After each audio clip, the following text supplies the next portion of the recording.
Okay, let's quickly talk about displacement, velocity, acceleration, and position in 2D. Now these concepts are really similar to what we learned before for 1D, but they're all vectors now, so you can express them graphically or in magnitude angle form or in component form. In 1D, remember our vectors were just either plus or minus, or going to the left or to the right. But now in 2D, vectors can point any which way.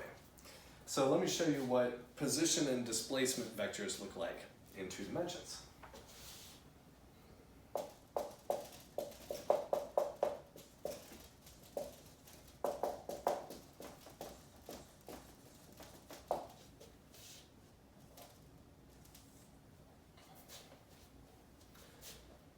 So let's say that an object is located at this initial point. I'm going to label this with a position vector. I'll call that position vector R.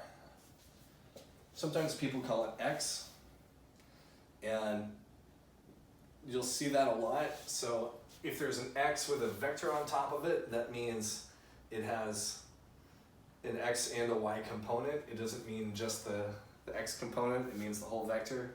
Our textbook is trying to be clear and use R so you don't get confused with just the X component. So there's the initial point. And let's say that the object moves along some path to some other point.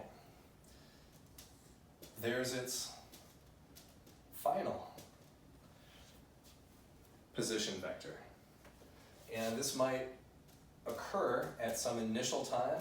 This might occur at some final time. So we represent position with a vector going from the origin to the point. And we represent displacement as the difference between the final point and the initial point. So the displacement, delta R, is R final minus R initial. In other words, it's the vector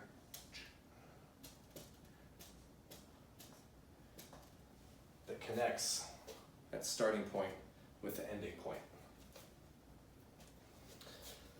And now our other definitions follow kind of just like we did them in 1D. Velocity, or average velocity, is defined as displacement divided by time interval, or t final minus t initial. And instantaneous velocity is the limit as that time interval becomes very small of delta R over delta t. Similarly, for acceleration, we have average acceleration is delta v over delta t, and instantaneous acceleration is the limit as delta t gets really small of delta v over delta t. Now in practice, in this class, when we do 2D kinematics problems, we're generally going to work with all these vectors expressed in component form.